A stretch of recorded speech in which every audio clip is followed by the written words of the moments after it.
Hi, I'm Sarah Weber of TeamCentral, and today for Data Chaos Thursday, I have CEO and co-founder Marc Johnson joining us. Thank you for joining us, Marc. Thanks for having me. So, Marc, we have a no-code IPaaS platform, but how do we advise customers on when that is a good fit? That's a good question. So maybe a little bit of context in the way in which we think about this stuff, and maybe even kind of as even bigger precursor to that, just defining what we think about as no code versus coding, and just the evolution of that. So, what we do within our product is we kind of favor configuration over actually sitting down and writing code. So a developer might sit down and in their preferred language, whether that's C# or Python or JavaScript, and actually write some form of software and integration, APIs, whatever the case may be.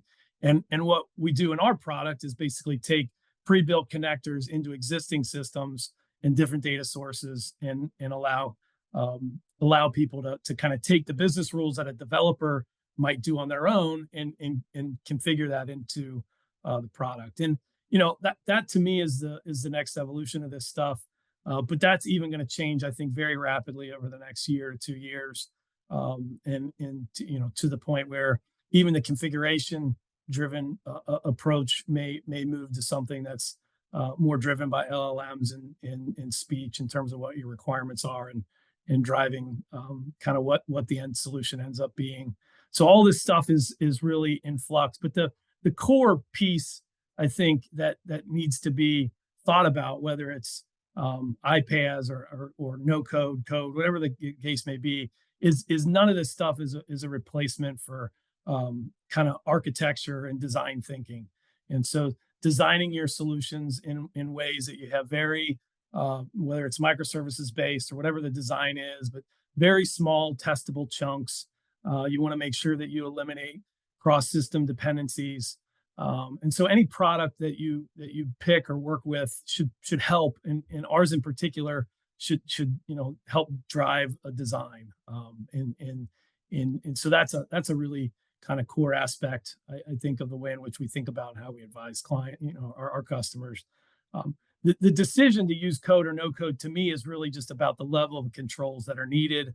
And if you have something that's highly complex or might have high levels of intellectual property, it might have kind of needs to orchestrate different things across multiple places that have high levels of complexity.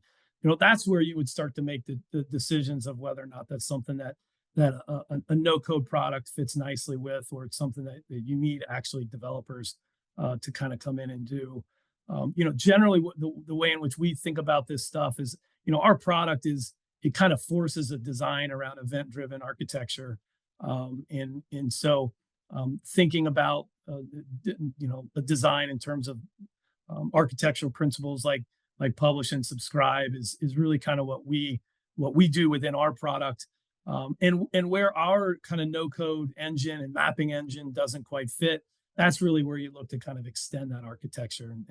And that comes in the form of potentially writing your own kind of internal proprietary APIs, or potentially taking an existing connector that we have for Salesforce or NetSuite or Business Central, kind of pick the product, and then extending that connector for your own needs. So that's really kind of the philosophies that we kind of help our customers with. What's the level of control that you need? That generally kind of today, in my mind at least, drives whether or not a no-code solution works really well. There's I think some really key clues that'll give yourself as you're designing things on a particular solution. If you really feel like the product is working for you and making you more productive, then you're probably in the right spot in terms of no code. And if you feel like you're working against it, or you're starting to go against your design principles in order to get the tool to work, you're probably in a space where no code just doesn't fit. Thank you, Marc. That was a well thought out answer, and we definitely appreciate your insight on the no code IPaaS world and when it fits.